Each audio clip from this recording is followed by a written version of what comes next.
আজি ইয়াত একগোট হৈছোঁ ধৰ্ণা কাৰ্যৰ কাৰণে। যেহেতু আমাক আগতে চৰকাৰে ফাঁকি মাৰিছে, আগতে আমি ধৰ্ণা চলাইছিলোঁ, সেইটো আমাক কথা দিছিল সঞ্চালক মহোদয়ে কৈছে যে আমাৰ দৰমহা বঢ়াই দিয়া হ'ব, তথাপি দিয়া নাই। এতিয়া আমি আকৌ ধৰ্ণা কাৰ্য চলাই আছোঁ 15 তাৰিখৰ পৰা, যোৱা 15 তাৰিখ ফেব্ৰুৱাৰীৰ পৰা আমি চলাই আহিছোঁ।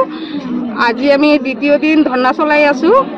আমি এই ধৰ্ণা চলাই থাকিম যিমান দিনলৈকে আমাৰ দাবী মানি নলয় চৰকাৰে, সিমান দিনৰ পৰাই আমি ধৰ্ণা কাৰ্য চলাই থাকিম। যদি আমি পাৰো আমি জংগী আন্দোলনো কৰিবলৈ বাধ্য। দাবী কি? আমাৰ দাবী আমাৰ মাননীৰ সলনি মজুৰি দিব লাগে, আৰু আমাৰ যিবোৰ ছিনিয়ৰ আছে সেইবোৰ 50,000, 60,000, 1 লাখ পৰ্যন্ত দৰমহা পাই আছোঁ। কিয় আমি 6,500 টকা পাই আছোঁ? সেইটো আমাৰ চৰকাৰৰ ওচৰত দাবী।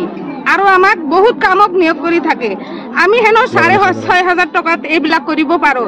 যদি হিমন্ত বিশ্ব শৰ্মা ডাঙৰীয়াই 6,500 টকাত এদিন চলাব পাৰে, তেনেহ'লে আমি মানি ল'ম যে আমাক 6,500 দিব লাগিব।